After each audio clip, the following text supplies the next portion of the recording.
काढला का मग पहिल्या श्लोकपासून घ्या. अथात शल्योपनयनी अध्याय व्याख्यास्याम. अथात शल्य अपनीयम अध्यायम व्याख्यास्यामः. यथ उवाच भगवान धन्वंतरी. शल्यम द्विविधम, अवबद्धम अनवबद्धम च. शल्य के दो भेद होते हैं. एक अवबद्ध अर्थात धातुओं में संसक्त या गड़ा हुआ तथा दूसरा अनवबद्धम या शिथिल. बस स्ट्रेट ही है. क्या बोल रहे हो कि भाई सब दो प्रकार के शल्य होते हैं. एक अवबद्ध यानी कि ऑब्स्ट्रक्टेड और एक नॉन ऑब्स्ट्रक्टेड. ऐसे तो मान सकते हो. चलो आगे. तत्र तत्र समासेन अवबद्ध शल्य उद्धरणार्थम पंचदश हेतून वक्ष्यामः. तद्यथा स्वभाव पाचनम भेदनम धारणम पीडनम प्रमार्जनम निर्मापनम वमनम विरेचनम प्रक्षालनम प्रतिमर्श प्रवाहनम आचूषणम वयस्कांत हर्षस्य इति. उनमें से अनवबद्ध शल्य को निकालने के लिए संक्षेप से 15 उपाय बताते हैं. जैसे स्वभाव, पाचन, भेदन, धारण, पीड़न, प्रमार्जन, नस्य आदि से निर्मापन, वमन, विरेचन, प्रक्षालन, प्रतिमर्श, प्रवाहन, आचूषण, अयस्कांत तथा हर्ष. क्या कह रहे हैं अभी अर्लन जी की टीका में एक बार पढ़ लेते. बता रहे हैं कि दो प्रकार के शल्य प्रथम कहे गए हैं. अनवबद्ध शल्य के उद्धरण के लिए उद्धरणार्थ गिनाए गए हेतुओं का प्रदर्शित करने के लिए कहते हैं. यानी कि 15 प्रकार के ये इन्होंने बताए गए हैं कि भाई तुम अनवबद्ध यानी कि अस्थि के अंदर फंसा हुआ या किसी मांस धातु के अंदर फंसा हुआ शल्य को कैसे बाहर निकाल सकते हो, ये यहाँ पर वर्णन कर रहे हैं. क्या कहते हैं कि तत्र अर्थात उन दोनों में से प्रथम अनवबद्ध शल्य को निकालने के विषय में हेतु को प्रदर्शित करते हैं. स्वभाव अर्थात प्रकृति और पाचन अर्थात अपक्व शल्य का पाचन द्रव्य से पाक का विधान करना. ऐसे कह रहे हैं. पाचन से यानी क्या करना है आपको, प्रकृति से, खुद के प्रकृति से भी निकल सकता है या तुमको पाचन द्रव्य देने पड़ेंगे. जैसे सुंठ मरीच पिपली होगा, ऐसे उष्ण द्रव्य जो पाचन करेंगे उनको भी देना चाहिए. ऐसे कह रहे. भेदन अर्थात वृद्धि पत्र यानी कि तुम एक प्रकार का ब्लेड मान सकते हो, है कि नहीं, आदि शस्त्र से फाड़ देना, ऐसे भेदन कर रहे हैं. दारन अर्थात चिरबिल्व आदि जो मिश्रक अध्याय में कही गई औषधि उससे विदारण करना. यानी कि ये भी एक फाड़ने का ही टाइप है, पर ये औषधि से दारण कर देते हैं, ऐसे कह रहे हैं. पीड़न अर्थात पिच्छल द्रव्य से जो मिश्रक अध्याय में कहे गए हैं उनसे पीड़ित कर देना. यानी कि उधर शायद पीड़न द्रव्य में पिच्छल द्रव्य में उन्होंने गोदम यव ऐसे पिच्छल द्रव्य बताए गए हैं. पीड़न के बारे में पिछले बार भी देखा था, या कभी कुछ ऐसा अंदर होल हो, साइनस हो, डीप सीटेड शल्य हो, अगर वो बाहर नहीं निकल रहा है तो अपन उसके आजू बाजू में क्या कर देंगे, ऐसे पिच्छल द्रव्य का गोदम हो गए, माश हो गए, यव हो गए, उसका क्या कर देंगे अपन, लेपन कर देंगे. और वो सूखने के बाद है कि नहीं, सूखने के बाद क्या हो जाएगा, उधर की त्वचा हो गई, अंदर का मसल पूरा कॉन्ट्रैक्ट हो जाएगा और अंदर का जो भी शल्य है वो बाहर आ जाएगा. इसी ही प्रोसेस को उन्होंने पीड़न करना बताया गया है. पिच्छल द्रव्य से पीड़न करना ऐसा बताया गया है. प्रमार्जन अर्थात बाल एवं वस्त्र आदि से द्वारा पोंछना. यानी पोंछने से भी शल्य निकल जाता है. प्रमार्जन का अर्थ ये होता है. निर्दभापन अर्थात प्रधमन करना, अर्थात मुख द्वारा फूंक मारकर. निर्दभापन यानी कि मुख द्वारा फूंक मारकर शल्य को हटा देना. जैसे आप आग के अंदर का शल्य फूंक मारकर बाहर निकाल देते हो, वैसे कह रहे हैं. इससे यह कथित होता है कि पिपली, कटफल आदि के चूर्णों को नाड़ी के द्वारा नासिका में फूंककर नासा में पहुंचा देना. इस प्रक्रिया पर करने पर रोगी को छींक आ जाती है और नासा में रुके हुए अनबद्ध शल्य को भी छींक के साथ बाहर आ जाता है. यहाँ पर इन्होंने नासा के अंदर भी अगर कुछ शल्य फंस जाता है तो उन्होंने पिपली और कटफल आदि का चूर्ण के नस्य के करे गए हैं. प्रैक्टिकल में अगर आपके पास कटफल, पिपली आदि नहीं है तो आप दो टोबैको है, टोबैको का थोड़ा सा आप स्मेल भी दे दोगे तो पेशेंट को छींक आने लगती है और नाक के अंदर का शल्य बाहर आता है करके. एक युक्ति से आप ऐसा कर सकते हो. बाद में बोल रहे हैं आमाशय के अंदर के शल्य क्या आप वह अमन से बाहर निकाल सकते हो, पक्वाशय गत के विरेचन से निकाल सकते हो, प्रक्षालन से यानी कि धोने से, पानी डालने से, स्वयं एवं स्पष्ट होने से डल्लन ने कोई टीका की गई है, यानी वमन विरेचन प्रक्षालन स्वयं स्पष्ट इसलिए बताया गया है। प्रतिमर्श आदि अंगुली आदि से घिसकर हटा देना, प्रतिमर्श आदि से कहा गया है। प्रवाहन अर्थात कुंथन करना, कुंथन करने से गुदा के अंदर का कुछ ये है तो वो बाहर निकल जाएगा, ऐसा कह रहे हैं। बाद में बोल रहे हैं आचुषण अर्थात सिंह को मुख में रख कर श्वास आदि से अंदर खींचना, यानी कि अपन जो सक्शन ट्यूब से करते हैं, सक्शन मशीन आज आ गई ना, तो पहले मुंह से ही सक्शन करते थे। आचुषण का अपने आयुर्वेद में अच्छे से वर्णन किया गया है करके। अर्थात यद्यपि अयस्कांत शब्द सामान्य रूप से कहा गया है, तथापि यहाँ अयस्कांत अर्थात पाषाण विशेष, अर्थात यद्यपि अयस्कांत शब्द सामान्य रूप से कहा गया है, यहाँ पर कर्षक अर्थात अपनी और खींचने वाला अयस्कांत ग्रहण करना चाहिए। यानी कि यहाँ पर तुम एक स्वास्थिक यंत्र जैसे आर्टरी फोर्सेप किसी शल्य को पकड़कर बाहर निकालने के लिए ऐसा आप सोच सकते हो। अनस्कंत, अयस्कांत ऐसे बोल रहे हो, या पाषाण आदि से बने हुए कुछ वस्त्र को कुछ शस्त्र को आप कह सकते हो। हर्ष अर्थात तुष्टि, मन के शल्य को हर्ष से बाहर निकालना चाहिए, इसलिए से हर्षण भी उन्होंने बोला है। कभी कभी पीजी का क्वेश्चन में ये पूछ लेते हैं, ऐसा शल्य को निकालने वाले में नीचे में से कौन सा नहीं है, उसमें एक हर्ष भी होता है, तो हर्ष है कि नहीं, ऐसा मत समझ लेने कि हर्ष कहाँ का शल्य निकालेगा, तो मन के अंदर का शल्य निकालेगा। अब आगे बता रहे हैं वो, पढ़ो आगे का श्लोक। तत्र अश्रु क्षवतु उद्गार का शल्यम विधेयम वाचयित्वा प्रकोपात तस्य पूय शोणित वेगाद गौरवाद वापतति पक्वम अभिद्यमानं हृदये धारयित्वा भिन्नम अनिरस्यमानं निरनीये क्रीडयेत पानिभिर्वा अनुनी परिसेचन आत्मापनेर बालवस्त्रपाणिभिः प्रमार्जयेत् आहारशेष श्लेष्महीन अनुशल्यानि श्वसन उत्कासन प्रधमनेर निर्धमेत् अन्नशल्यानि वमन अंगुली प्रतिमर्श प्रभृतिभिः विरेचने पक्वाशये गतानि व्रणदोष आशय गतानि प्रक्षालने वातमूत्रपुरीश गर्भसंकेषु प्रवाहनमुक्तम् मारुत उदक सविष रुधिर दुष्टस्तन्येषु आचुषणम् अस्येन विषानिर्वा अनुलोमनम् अनवबद्धं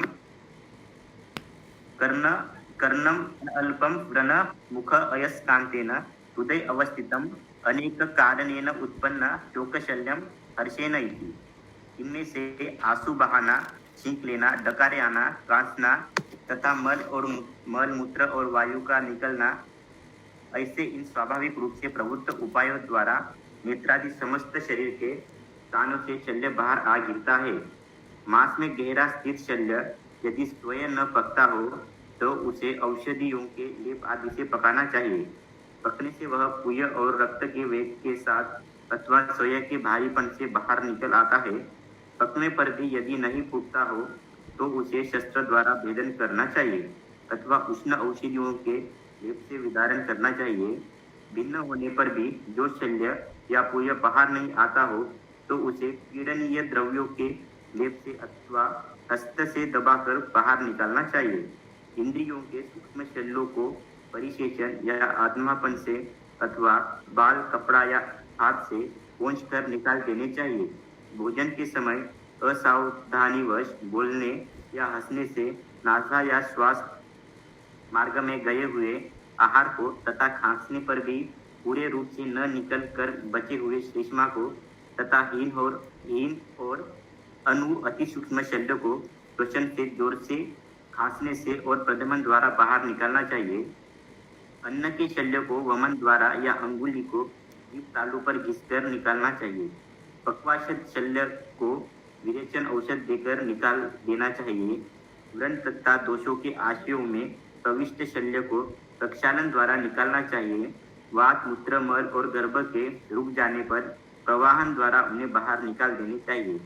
वायु, पानी, विषयुक्त रक्त, दूषित दुग्ध को मुख अथवा विषान सिंह से आचुषण करके निकालें।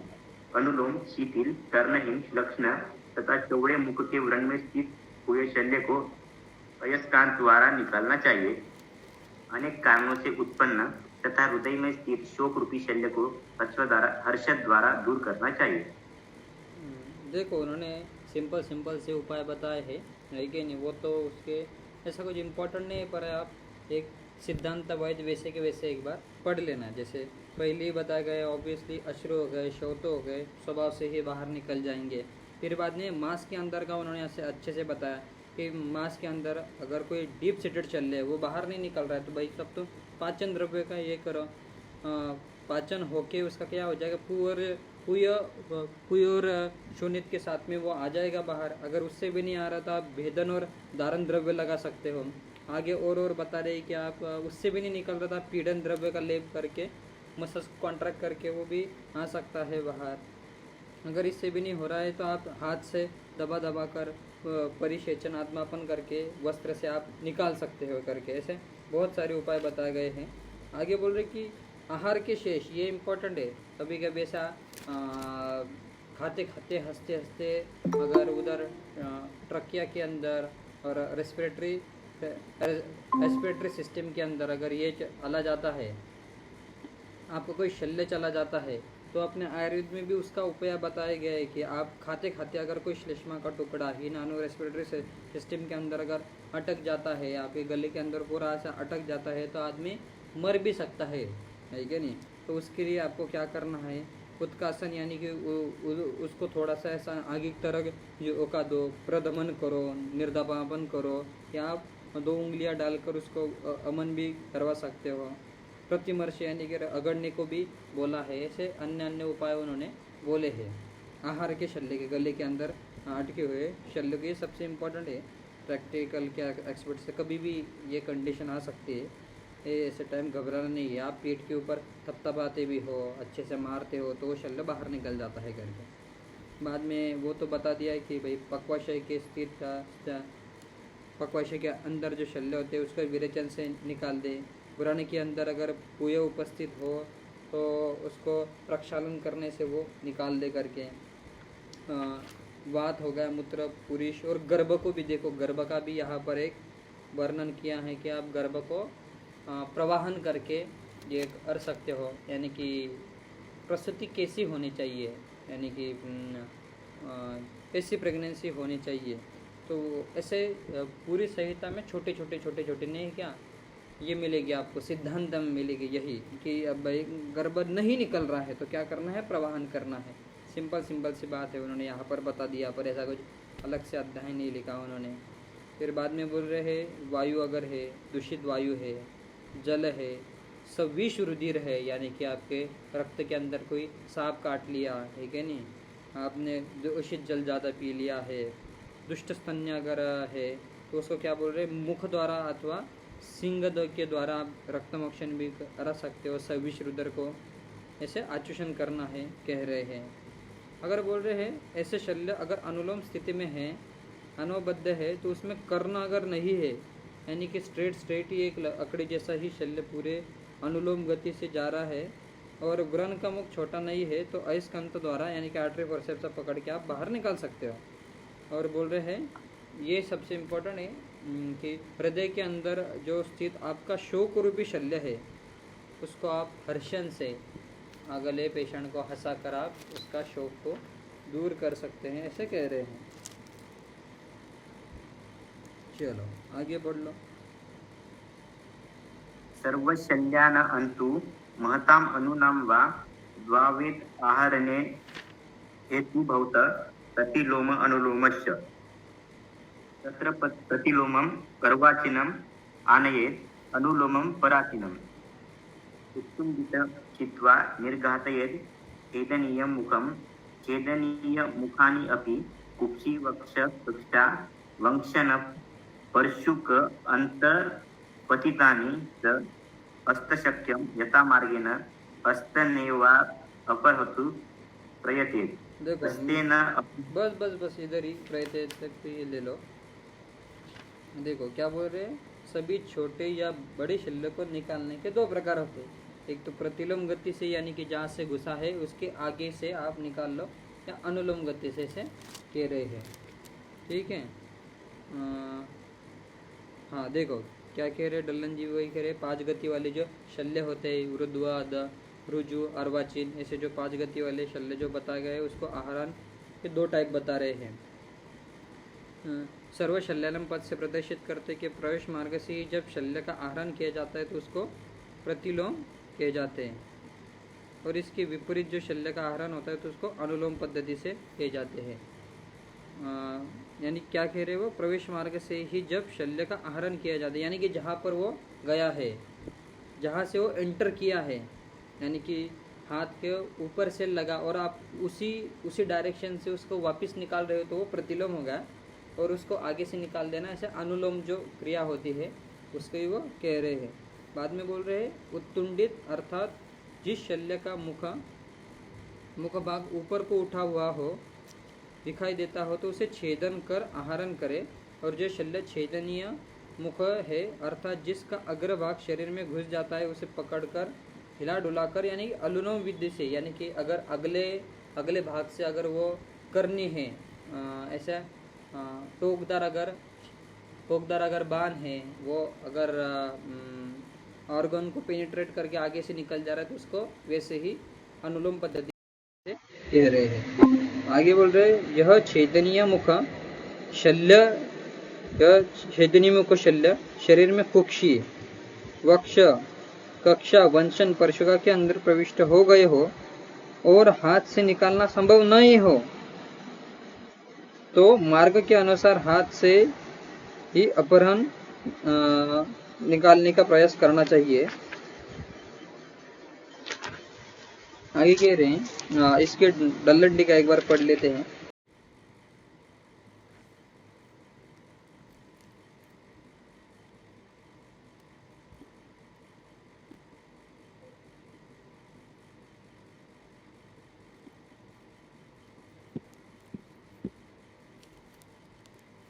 डल्लंडी का क्या कह रहे हैं, क्या छेदनीय मुख शल्य के आहरण के लिए सर्वत्र यह विधि नहीं है, इसका वर्णन छेदनीय मुख से करते हैं।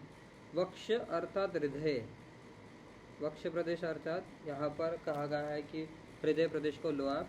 जो शल्य हाथ से निकालना जा सकता है उसे हस्तशक्य कहते हैं। उसे यथामार्ग अर्थात प्रवेश मार्ग से ही एक ही हाथ से न निकाले वरन दोनों हाथों से निकालने का प्रयास करे, ऐसे कह रहे हैं। ऐसे शल्यों को मुद्गर आदि किसी उपकरण से हिलाने का प्रयास कभी न करे, ऐसे बोल रहे हैं। यानी जो शल्य भाई हाथ से निकल सकता है उसको किसी इंस्ट्रूमेंट से हाथ लगाकर या मुद्गर वगैरह से ऐसे हार्ड चीज़ से हिलाने का प्रयास न करे। अन्य आचार्य तो अछेदनीय मुखानी तो पाठ भी पढ़ते हैं और उसकी व्याख्या करते हैं कि केवल अनुत्तुंडित मुख वाले शल्य ही नहीं बल्कि अन्य अनिर्बाध्य मुख वाले शल्य भी यहाँ पर तू शब्द से ग्रहण करने चाहिए, ऐसे कह रहे हैं।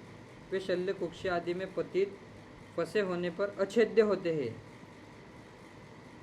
यानी कुक्षी आदि में अगर है तो उसको छेदन नहीं करना चाहिए, ऐसे कह रहे हैं। अछेद्य होने के कारण अनिर्गात्य होते हैं, यानी कि अछेदन है, यानी कि छेदन नहीं करना चाहिए, इसलिए आप अनिर्गात्य यानी कि उसके ऊपर घात करके भी नहीं निकालना चाहिए, ऐसे कह रहे हैं। और आहरणीय होते हैं और वही सब हाथ से ही निकालना चाहिए। इससे यह स्पष्ट होता है कि जो शल्य पराचीन है और अनुलोम विधि द्वारा आहरणीय भी है उनको प्रतिलोम विधि से आहरण भी किया जा सकता है। अनुलोम आहरण करने पर कुक्षी आदि में बड़ा सा छेद करना पड़ सकता है। आगे बोल रहे हैं परशु का अंतर पतितानिच के आगे भोज संहिता में एक श्लोक कहा गया है, अनुतुंडित शल्यानि छेदनी मुखानी च अनिर्गातिनी जानीयात भूयम छेद अनुबंधता, जिसका अर्थ है जो शल्य तुंड वाला नहीं है और जो शल्य छेदनीय मुख वाला है उन्हें अनिर्गात न निकलने योग्य जानना चाहिए, क्योंकि यदि उनको अनिर्गात न निकलने योग्य नहीं मानोगे तो उनको निकालने के लिए बड़ा सा छेद करना पड़ेगा जिससे मरण या उपद्रव हो सकता है। यानी वही बोल रहे हैं कि वैसा ये जो है कुक्षी में अगर कोई तुम्हारा बाण वगैरह फंस जाता है, वक्ष में फंस जाता है, कक्षा वंशन में स्पर्श का अंतर में है तो आप उसको हस्त से ही निकालना चाहिए, ऐसे कह रहे हैं। किसी इंस्ट्रूमेंट से ना निकालो। अगर आप प्रतिलोम विधि से सॉरी आप अनुलोम विधि से निकालोगे तो बड़ा सा छेद हो जाएगा और उससे मरण भी हो सकता है, ऐसे कह रहे हैं। आगे क्या बोल रहे हैं, शल्य को यदि हाथ से निकाला न जा सके तो यंत्र से या शस्त्र से छेदन करके आहरण करना चाहिए, यही कह रहे। अगर आप हस्त से निकाल ही नहीं रहे पा रहे आप या यंत्र शस्त्र का उपयोग कर सकते हो, इसे आखिर में बता रहे हैं। चलो आगे पढ़ लो। भौतिच अत्र शीतलेन जलेनेन मूर्छन्तम् अवसेचयेत् संरक्षेदस्य मर्माणि मुहुर आश्वासयेत् च तम्। शल्य निकालते समय मूर्छित हुए मनुष्य को शीतल जल से सिंचित करना चाहिए तथा रुद्र औषधियों से इसके हृदय मस्तिष्क आदि मर्मस्थानों की रक्षा करे एवं बार बार उसे हर्षजनक बातों से आश्वासन देते रहना चाहिए। यानी कि अपन एक हो ना, कोई भी अगर इमरजेंसी कंडीशन आ गई तो आप पेशेंट को स्टिमुलेशन देते, पेशेंट से बात करते रहते, उसको ही आश्वासन कहना, ऐसा बोला गया है। और अगर कोई भी अनकॉन्शियस पेशेंट हो जाता तो आप उसके शीत जल से उसके चेहरे के ऊपर मारते तो उसको एक स्टिमुलेशन पहुंच जाता है क्या नहीं। ऐसे ही वो बोल रहे हैं कि वैसा अगर शल्य निकालते निकालते किसी पेशेंट को मूर्छा आ जाती है तो आप शीत जल का परिषेक करें और उसके मर्म की रक्षा करे और उसको मुहर मुहर आश्वासन दे, उससे बात करते रहे कि तू ठीक है, तुझे कुछ नहीं होगा। और बोल रहे हैं हाँ शीत से। चलो डल्लन जी क्या बोल रहे हैं, शीतलेन इत्यादि से शल्य निकालते समय यदि उपद्रव दिखाई पड़े तो उसकी चिकित्सा सूत्र निर्देश करते हैं। जलेनेन पद से एनम, पद से शल्य आतुर को अभिप्राय है। अवसेचेत अर्थात सिंचन करना, आश्वासयत अर्थात दूध पिलाकर अन्य तर्पण पदार्थों के द्वारा रोगी को आश्वासित करना चाहिए। यानी कि आप इधर खजुराजी मंत्र, खजुराजी क्षीरपाक, अर्जुन क्षीरपाक ऐसे आप द्रव्य दे सकते हो। गयदास ने अन्यत्र कहीं इसका पाठ देखकर यहाँ पढ़ा हो तो उनकी व्याख्या की ऐसे उचित मानना। चलो ठीक है, नेक्स्ट पढ़ लो। ततः शल्यम् उद्धृत्य निर्लोहितं व्रणं कृत्वा वेद अर्हम् अग्नि घृतप्रभृतिभिः संस्वेद्य विधय्य प्रदीय सर्पिर्मधुभ्यां बद्ध्वा आचारिकम् उपदिशेत। इसके अनंतर हस्त या यंत्र से शल्य को निकालकर व्रण के रक्त को पिचु स्रोत आदि से साफ कर वेदन के योग्य व्रण को अग्नि घृत आदि से प्रेरित कर अग्नि से जलाने योग्य को जलाकर फिर मधु और घृत का लेप कर पट्ट बंधन करके व्रणित उपास युक्त आहार विहार का उपदेश करना चाहिए। वही बोल रहे हैं, आपने शल्य बाहर निकाल दिया, ठीक है नहीं, तो अगर बोल रहे हैं खून वगैरह आना नहीं चाहिए, ऐसे आप उधर ट्रीटमेंट करो।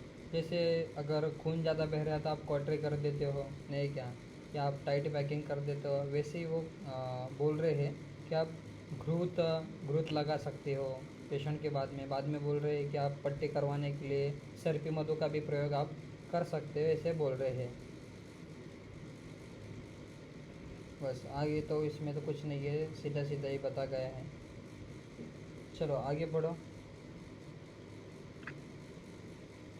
शिरा स्नायु विलग्नम शलाका आदि भीर विमुच्य तनयेत दृष्टवर अंग सम अवपीड्य चवचून दुर्बलवार अंग आदि भीर बद्ध। शिरा और स्नायुओं में उलझे हुए शल्य को शलाका आदि से छुड़ा कर निकालना चाहिए।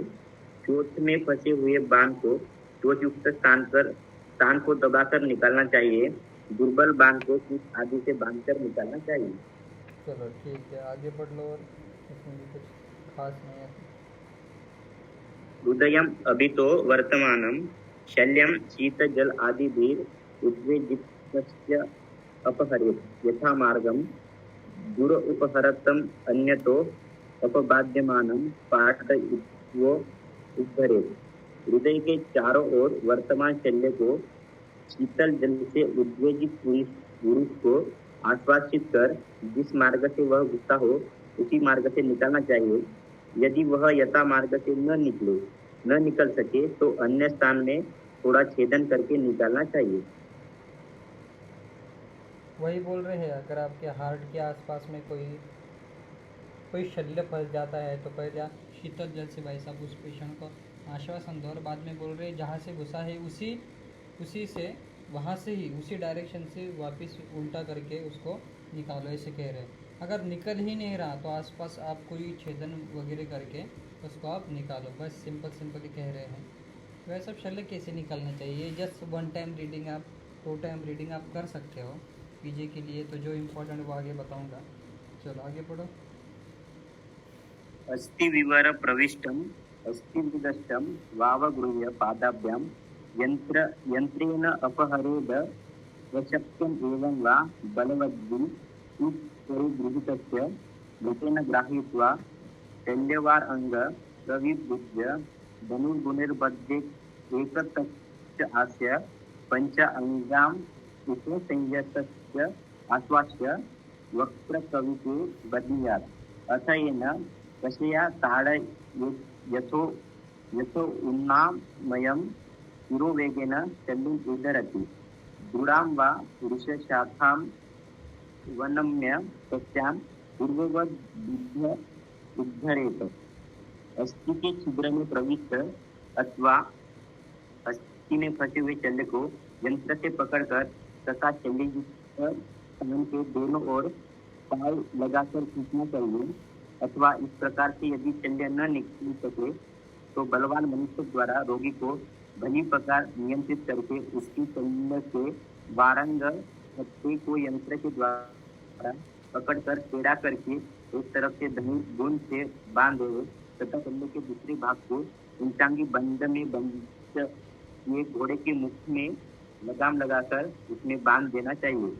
अब घोड़े को कचा चाबुक से ताड़ित करके जिस तरह वह सिर को झटक से ऊंचा करता हुआ शल्य को निकाले, अथवा पहले की तरह एक तरफ धनुष्य की डोरी से बंधी हुई शल्य वारंग को घोड़े के बजाय वृक्ष की मजबूत शाखा को नामित कर शल्य को दूसरा किनारा इससे बांधकर छोड़ देंगे। इस तरह छोड़ने पर वह शाखा ऊंची उठेगी जिससे शल्य बाहर निकल आवेगा।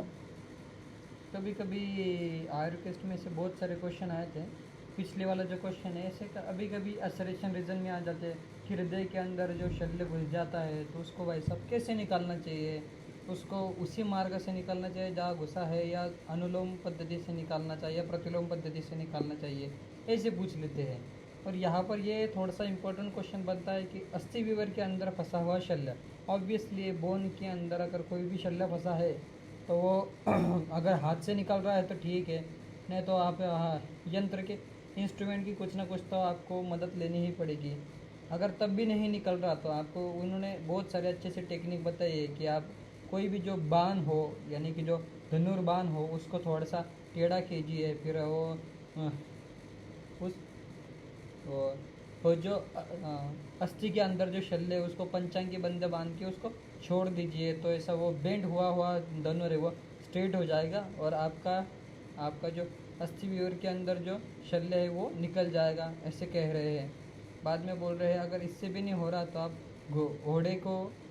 घोड़े की इसको बांध दो और उसको आप चाबुक मारो तो ऊपर मुंह उठाएगा और वो ये निकल जाएगा।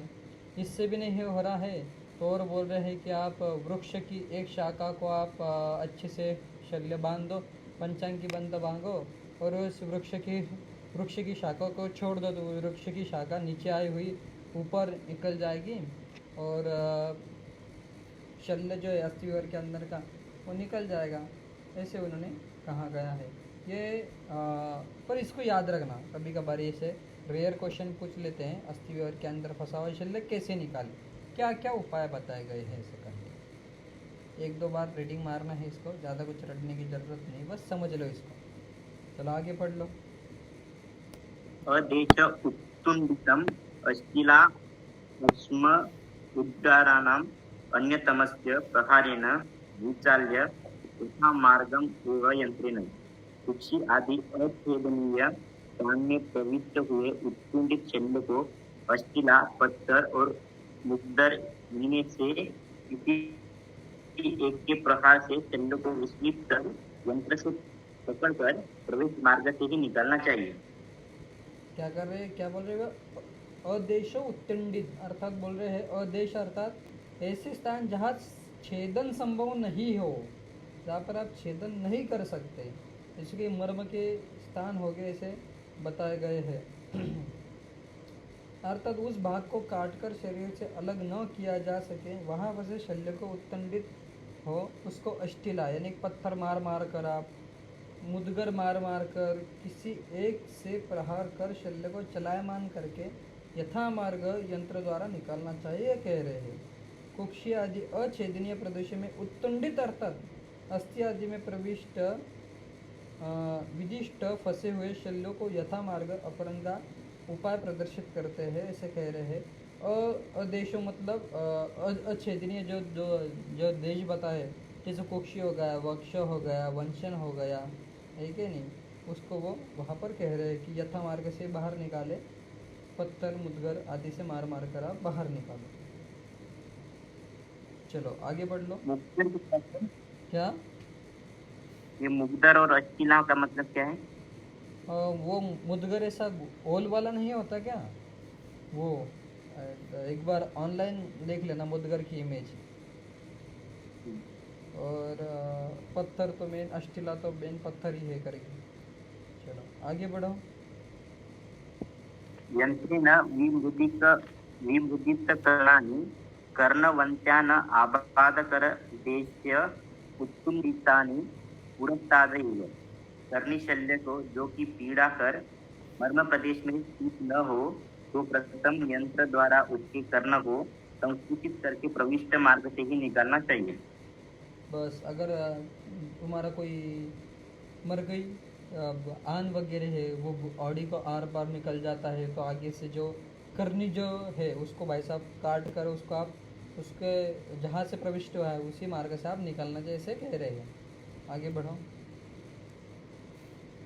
जातेषु कंठ आसक्ते कंठे नाड़ी प्रवेश्य अग्नितप्ताश्च शलाकां तया अवगृह्य टीकाभिरद्धि परिशिष्य श्रीभूताम् उद्धृत अजाकेशं जतु मधुशिष्य प्रदीप्तया शलाकयां पूर्वकल्पनेन इति हेतु। कंठ के लाख के शल्य के फंस जाने पर प्रथम कंठ में एक नलिका डालें तथा उसमें अग्नितप्त शलाका प्रविष्ट कर उससे शल्य होकर उसी में लग जाएगा। फिर शीतल जल से उस नाली से शलाका को सिंचित कर धीरे लाक्षा शल्य को निकाल देना चाहिए। किंतु जो शल्य लाक्षा के सिवाय अन्य वस्तु का हो उसे लाख और भूमि से युक्त शलाका द्वारा पूर्व विधि के अनुसार ही निकाले, ऐसा कई आचार्य का मत है। देखो यहाँ पर बोल रहे शायद मैं भी पिछले ज़माने में ज़्यादा लाक्षा से बनाए हुए में भी ये होते होंगे, शल्य होते होंगे ऐसे बोल रहे हैं। दल्लन जी की एक बार बात मान लेते हैं, क्या बोल रहे हैं, लाक्षा से बने शल्य को निकालने का उपाय बताते हैं। जातुषे अर्थात लाक्षा से बना हुआ कंठासक्त अर्थात गला में लगा हुआ शल्य, इस शल्य को निकालने के लिए ताम्रा आदि धातु से बनी एक नलिका जो है उसको आपको कंठ में प्रविष्ट करनी है। इस नलिका के द्वारा अग्नितप्त शलाका को लाख के शल्य तक पहुंचाना है, और जब वो लाक्ष जो है वो लिक्विडिफाई हो जाएगी तो उसके ऊपर क्या बोल रहे हैं, शीतल जल से सिंचन कर देना है उस नली के अंदर, ताकि लाख से बना शल्य जो है पिघल कर गाढ़ा हो जाएगा और शलाका के ऊपर वो चिपक जाएगा। तो वो ऐसे चिपक जाए तो उसको निकाल देना, ऐसे कह रहे हैं। बच्चे लाख से बने शल्य को से खेलते हैं। बच्चे इम्पोर्टेंट, हाँ, जो खिलौने हैं पिछले पिछले उनके काल में शायद लाक्ष्य से बने हुए खिलौने ज़्यादा यूज करते होंगे, ऐसे कह रहे हैं। बच्चे जो है लाख से बने शल्य से खेलते हैं, जब प्रमाद से निगल लेते हैं तो उस समय इस विधि से शल्य का अपहरण करना चाहिए। अन्य आचार्य कहते कि यदि शल्य के शीर आदि लाक्ष्य से निर्मित हो तभी इसी प्रक्रिया का उपयोग करना चाहिए, ऐसा भी कहा गया है। आगे बोल रहे हैं, यदि शल्य लाक्ष्य का बना न हो तो शल्य को निकालने के लिए लाक्ष्य या मोम से लिप्त अग्रभाग वाली शलाका के द्वारा उपयुक्त कथन अनुसार निकाले, ऐसे कह रहे हैं। अगर देखो गले में अगर कुछ ये फंस जाता है तुम्हारा, जो लाक्ष्य से बना हुआ नहीं है, कंठ में यदि लाक्ष्य से अतिरिक्त किसी द्रव्य से बना हुआ शल्य हो, तो लाक्ष्य या मौन से दीप्त अग्रभाग वाली जो शलाका है उसको पूर्व में कही गई विधि अनुसार यानी वही गले के अंदर प्रविष्ट करना है और वो उससे चिपक के बाहर आ जाएगी, ऐसे कह रहे हैं। यानी कि विधि के अनुसार शीतल जल से स्थिर करके शल्य का अपहरण करना चाहिए, ऐसे कह रहे हैं। जत्व अर्थात लाक्ष्य, मधुश्लिष्ट अर्थात सिक्त अर्थात मोम, पूर्वकल्पनीय शीतोदक से स्थिर करके ऐसे कह रहे हैं। यानी कि वही बताए गए हैं। एक तो भाई साहब लाक्ष्य से बनाए हुए द्रव्य ज़्यादा ज़्यादा रहते थे, अगर नहीं है तब भी आपको उसी प्रक्रिया से करना है। कभी कभी पूछ लेते ये लाक्ष्य से बना हुआ शल्य को कैसे बाहर निकालोगे आप, तो अग्नि तप्त शला का ये याद रखना है। चलो आगे पढ़ लो। अस्ति शल्यम अन्यद्वा क्रियक कंठ आसक्तम अवेक्ष्य केश उंडुकं दृढक सूत्रबद्धं द्रवभक्त उपहितं पाययेद आकण्ठात् पूर्वकोष्ठं च वामयेत् वमतश्च शल्य एकदेश असक्तं ज्ञात्वा सूत्रं सहसां सुवाक्षिपेत विधुनां वा दन्तधावन कुर्चिकेन अपहरेत प्रणुदेद्वा अन्तः शतकण्ठाय च मधुसर्पिषि वेदुप्रयश्च त्रिफलाचूर्णं वा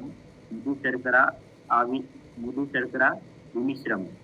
अस्थि का टुकड़ा या अन्य कोई वस्तु कंठ में टूटी अटक जाए तो उसे निकालने के लिए घोड़े के बालों की बनी जुत्ती या सिंदूक एक तरफ मजबूत डोरा बांधकर रोगी को गले तक द्रव भोजन के साथ खिला देना चाहिए तथा ऊपर से पूरा भर जाने पर रोगी को वमन करा देना चाहिए।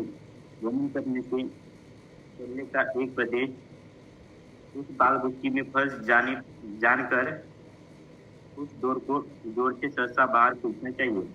ऐसा करने से शल्य बाहर आ जाएगा अथवा दंत धावन की मुलायम कुर्सी में उस शल्य को अटका कर निकालने या बाहर न निकल सके तो भीतर की ओर धकेल देवे, जिससे वह आमाशय आदि में चला जाकर अंत में मल मार्ग से मल के साथ निकल जाएगा। इस तरह की क्रिया से संक्रमित हो जाए तो शहद और घूस चाटने को देवे अथवा शहद और शर्करा के साथ त्रिफला चूर्ण चटाने को देना चाहिए। देखो कितना इजी उपाय उन्होंने बताया, यानी लगता तो है इजी पर करने में थोड़ा सा हार्ड है, पर ऑपरेट से तो आप बच ही सकते हो। अगर ऐसा कुछ शल्य फैल जाता है तो ये एक प्रयोग करने के लिए आप कर सकते हो। क्या बोल रहे हैं, अस्थि आदि से बना कोई शल्य अगर कंठ में फंस जाता है तो उसे निकालने के उपाय बताए। केशुंडुक इम्पॉर्टेंट है, कभी पीजी के अंदर मैक्सिमम टाइम्स ये क्वेश्चन सबका फेवरेट होता है। केशुंडुक का उपयोग कहाँ पर करते हैं, किस प्रकार के शल्य को निकालने के लिए कहते हैं, तो बोल रहे अस्थि आदिगत शल्य कंठ में अगर सख्त हो जाता है तो उसके लिए आप केशुंडुक का उपयोग कर सकते हैं, ऐसे बोल रहे हैं। केशुंडुक यानी बालों से बना हुआ गच्छा ऐसे बोल रहे हैं। उपपहितम अर्थात सही, द्रव भक्ता अर्थात पतला, यानी कि आप पानी उसको पेट भर पिला दो, ऐसे बोल रहे हैं। पतला बना हुआ भात के साथ उसी गुच्छे को पिला दे, ऐसे बोल रहे हैं। सहसा तू अपेक्षित अर्थात शल्य को निकालने के लिए एकाएक खींच ले, यानी कि वमन करते करते ही उस जो धागा आपने उस केशुंडुक से आप पिला दिया है पेशेंट को, उसी को भी आप खींच लो वमन आते आते पेशेंट को।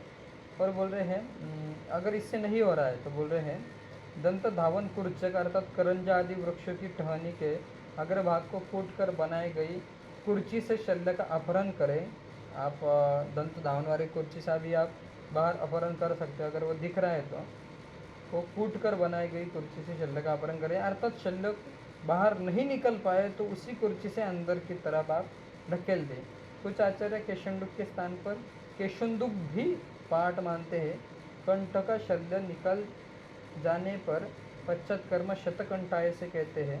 कंठ में शत होने पर, कंठ में शत हो जाता है इसलिए वो बोल रहे हैं शहद और घृत को चटाना चाहिए। या शहद शर्करा और त्रिफला चूर्ण को भी आप चटा सकते हो, ऐसा कह रहे हैं।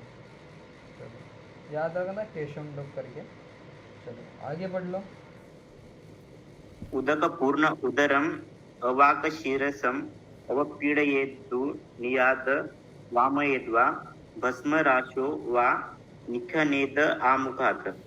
नदी, तालाब या कुएं में गिरने से पेट में पानी भरे हुए मनुष्य की टांगों को पकड़कर लटका के सिर नीचा करके पेट पर दबावे, उसे इधर उधर जोर से हिलावे अथवा वमन करा देवे, अथवा एक गड्ढा खोदकर उसमें राख भर के उस रोगी को मुक्त दबाकर रखे। देखो ये तो सबको ही पता है। उदकपुर में भाई साहब पैर ऊपर करो, उसके मुख को नीचे कर दो, पेट के ऊपर दबाओ, उधर के ऊपर बाहर दो और उसको वो वमन करवा दो, ये तो सबको पता है। पर ये भस्म राशि का ये याद रखना कि ऐसा भस्म राशि का उपयोग कहाँ पर, किस शल्य को निकालने के लिए, किस जगह पर करते हैं करके ये इम्पोर्टेंट है। भस्म राशि का मैक्सिमम टाइम पूछ लेते हैं। दल्लन जी क्या कह रहे हैं, यदि कोई व्यक्ति जल में डूबने से मर रहा हो तो उसके पेट में पानी भरा हो तो उसको निकालने के उपाय बता रहे हैं। अवाक शीर्षम अर्थात रोगी को अधोमुख नीचे करके और पीड़ित अर्थात उदर को दबाए, धुनियात अर्थात कंपाए या हिलाए, पूरे बॉडी को हिलाए, रोगी का मुख नीचे की ओर रखते हुए उसके गले में घर्षण करके वमान कराए, निखनेत अर्थात प्रवेश कराए या भस्म राशि में बिठा दे। भस्म राशि में क्यों बैठाना है, एक सोचने वाली बात है।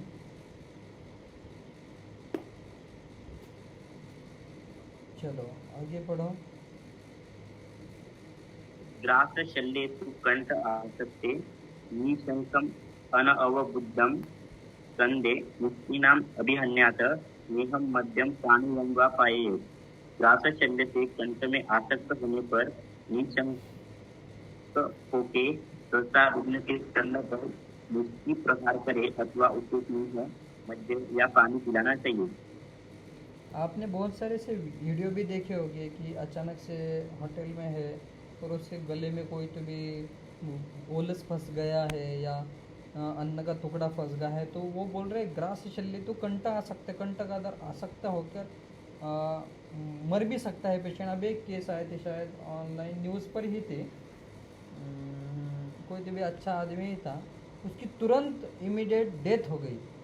तो ऐसे में अगर कंठासक्त ग्रास शल्य अगर है तो निशंक होकर बोल रहे हैं अनवबद्ध हो गए तो आप स्कंद से मुष्टि, स्कंद के ऊपर मुष्टि से प्रहार करें, यानी कि जोर जोर से मारे भाई सबसे, आपके कंठ से पूरा निकल जाएगा वो। और क्या बोल रहे हैं, अथवा आप स्नेहन मध्य या पानी पिलाए, ऐसा करने से ग्रास शल्य अंदर चले जाता है। ये आप या घृत पिला सकते हो, मध्य भी पिला सकते हो या पानी भी पिला सकते हैं, ऐसे बोल रहे हैं, यानी कि उसको अंदर ढकेल दे, ऐसे बोल रहे हैं। कंठ में चिपके गए ग्रास से निकलने का उपाय बता रहे, वही बता रहे। अनुबद्ध अर्थात अज्ञात अर्थात भौतिक अर्थात अनवबुद्धम, यानी कि यह जानने की आवश्यकता नहीं होती ग्रास क्या फंसा गया है, केवल मुट्ठी के स्कंदे से प्रहार कर दे, यानी बोल रहे हैं निशंक अनवबुद्धम, नहीं भाई तुम्हें पता ही नहीं है कि कंठ के अंदर क्या फंसा हुआ है, उसको निकालने के लिए वो बोल रहे हैं स्कंद मुष्टि अभिहन्यात। मॉडर्न वाले भी यही मानते हैं सर्जरी, यानी कि ऐसे कंडीशन में यही करना चाहिए करके। चलो आगे बढ़ो। डॉक्टर ग्रास शल्य से क्या लेना है, मतलब आप लोग घास कोई भी लो, आप कोई भी लो, उसमें कुछ पहचान नहीं है, कुछ भी खा ले। अगर कंठ में आसक्त हो रहा है पेशेंट की, बस मरने वाला है पेशेंट, यानी कि रेस्पिरेटरी अटैक भी आ जाएगा उसको, अगर वो सांस नहीं ले पा रहा है तो बस आप क्या करें, क्या करना है, मुष्टि से, बस कंधे से मुष्टि से। आप वैसे भी मार देते हो उसके पीठ के ऊपर, देखो ना आप, आपके कंठ के ऊपर रेस्पिरेटरी जो ट्रैक का एरिया है उसके ऊपर अगर ये आवरण आ जाता है किसी भी शल्य का, तो ऑब्वियसली आप नाक से या मुंह से किधर से भी सांस लो अंदर तक जाएगी ही नहीं। ऑब्वियसली 2 मिनट के अंदर पेशेंट मर ही जाएगा विदाउट ऑक्सीजन के। कुछ भी करोगे तो आपको वो शल्य निकालना ही निकालना, इसलिए बोल रहे भाई साहब निशंक होकर मुष्टि से प्रहार करे स्कंद के ऊपर। चलो आगे बढ़ लो।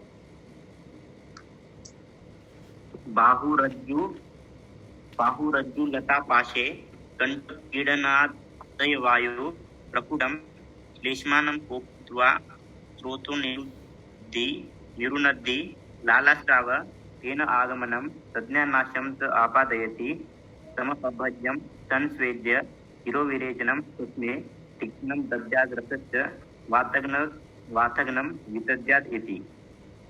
रज्जु लता अथवा डोरी आदि की फांस से कंठ को दबाने से वायु कुपित होकर रेशमा को कुपित करके श्वास स्रोत को रोक देती है, जिससे मुख में लाला स्राव, घेन का आना और संज्ञानाश, बेहोशी या मूर्छा उत्पन्न होता है।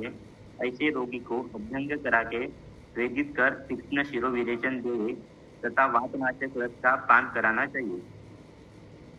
देखो उस टाइम भी आदमी यानी कि लोग फांसी लेते होंगे हैंगिंग की वजह से, या कोई एक्सीडेंटल इंजरी हो जाती होगी। बाहु रज्जु लता पाशे यानी कि कोई पेड़ से गिर गया तो उसके गले में कोई लता फंस गई, ऐसे हो सकता है।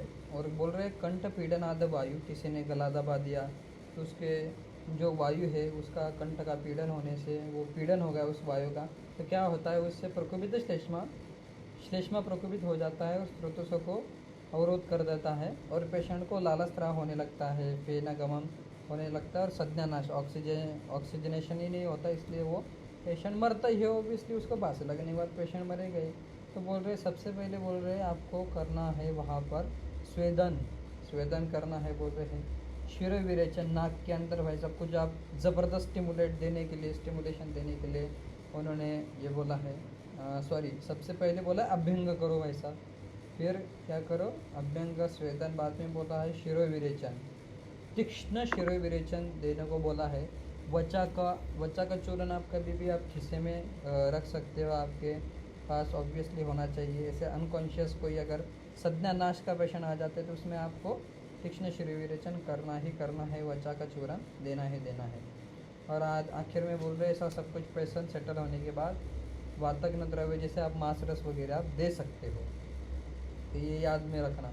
कभी कभी इसका सीक्वेंस पूछ लेते हैं एकदम, अगर हार्ड लेवल का आ गया, क्योंकि इसका एक क्रम तो नहीं बताया गया है पर एक सिद्धांत अच्छे से बताया गया है कि सबसे पहले अभ्यंग करो, फिर स्वेदन करो, फिर तीक्ष्ण शिरोविरेचन और बाद में वातज्ञ द्रव्य। पूछेंगे नहीं पर ये याद रखना 1 2 3 4 नंबर पर ऐसा सीक्वेंस आ सकता है कि भाई बाहुरज्जु लता पाशे कंठ पीड़न आदि वायु, इसकी चिकित्सा का क्रम बताइए कैसे कैसे करना चाहिए। चलो आगे बढ़ लो। शल्य आकृति विशेषाश्च स्थानानि आवेश्य बुद्धिमानं तथा यंत्र पृथकत्वं च सम्यक् शल्यम अत आहारेत। शल्य की आकृति के विशेष भेद, शल्य के स्थान तथा यंत्रों के भेद, इन सभी का बुद्धिमान वैद्य ठीक तरह से विचार करके शल्य का आहरण करे। पढ़ो आगे पढ़ो। कर्णवंती तु शल्यानि दुःख आहार्यानि यानि च आददीत भिषक तस्मात् तानि युक्तानि समाहेत। जो शल्य करनी हो तथा जो कठिनता से निकालने योग्य हो, उन्हें वैद्य युक्ति से सावधान होकर निकाले। पढ़ो आगे पढ़ लो पूरा। इति उपाय शल्यं तु न एव निर्यातते यदि मत्यां निपुणया वैद्यो यंत्र योगेश्च निर्हरेत्। उपर्युक्त उपायों से शल्य नहीं निकल सके तो वैद्य अपनी निपुण बुद्धि तथा यंत्र के द्वारा जैसी भी हो वैसे निकाले। पाको रुजश्च उग्रा कुर्यात शल्यम अनाहृतम वैकल्यम मरणम चपि तस्मात् यत्नात् विनिर्हरेत्।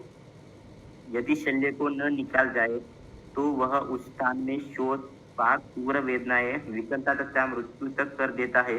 इसीलिए यत्न पूर्वक उसको निकालना चाहिए, किंतु विशल्यग्न और उपद्रव्य नष्ट शल्य को नहीं निकाले।